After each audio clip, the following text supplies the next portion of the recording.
देखो आज की वीडियो में हम लोग समझेंगे कि पीएफ अकाउंट क्या होता है। इसके और भी दो ब्रांचेस होते हैं जैसे कि ईपीएफ एंड पीपीएफ। तो ये क्या होते हैं इसके बारे में समझेंगे। और पीएफ का जो फुल फॉर्म होता है वो होता है प्रोविडेंट फंड, मतलब भविष्य निधि। देखो इस इंडियन में हर आदमी छोटा बड़ा काम कर रहा है और क्या गारंटी है कि वो फ्यूचर में आगे भी ऐसे ही कार्य करता रहेगा।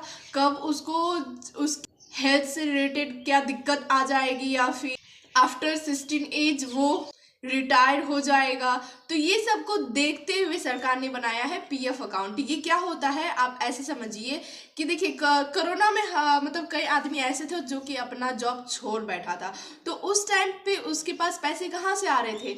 उसने जो जिंदगी भर वर्क किया है, काम किया है, तो उस काम का जो आधा पीएफ हमारे अकाउंट से कटता है वो हमारे फ्यूचर में काम आते हैं। मतलब कि देखो आज हम लोग आप लोग काम कर रहे हैं, यस, तो जो हमारा पीएफ कट रहा है वो कहाँ जा रहा है? वो हमारे एक पीएफ अकाउंट में सेव हो रहा है, वो कहीं जा नहीं रहा है। हमारे ही सैलरी से 12% कटते हैं जो कि हमें फ्यूचर में वर्क आता है और वो हमें ब्याज के साथ मिलता है। देखो पीएफ के ये तो समझ में आ गया पीएफ अकाउंट क्या होता है। मैं अब बताती हूँ इसके जो दो टाइप्स है, एक तो है ईपीएफ एंड पीपीएफ। तो ईपीएफ का जो फुल फॉर्म होता है वो होता है एम्प्लॉयज प्रोविडेंट फंड और जो पीपीएफ होता है ये होता है पब्लिक प्रोविडेंट फंड।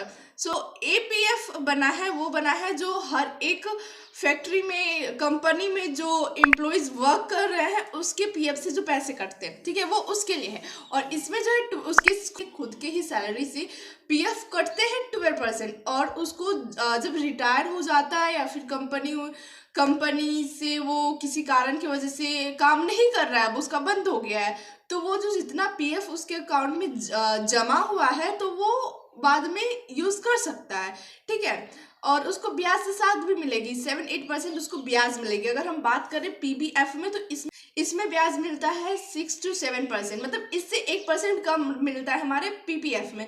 पीपीएफ किसके लिए है? पीपीएफ उस पब्लिक प्रोविडेंट फंड है, उस पब्लिक के लिए जो पब्लिक जैसे कि उसका खुद का बिजनेस हो, छोटा मोटा, से कोई सब्जी बेच रहा है, फल बेच रहा है, उनके लिए है पीपीएफ। तो वो जो पीपीएफ होता है वो व्यक्ति को खुद खुलाना पड़ता है, मतलब जो बिजनेस कर रहा है किसी फैक्ट्री में नहीं जाता है तो उसको वो अकाउंट खुद जाके खुलानी पड़ती है। और जो ईपीएफ होता है वो हमारी कंपनी की तरफ से खुल जाता है। ये एक सेविंग अकाउंट जैसे नहीं होता, जस्ट वैसे ही है। सो मैं पेज पे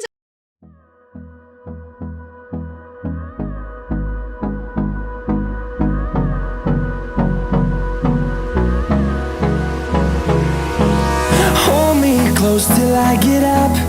Time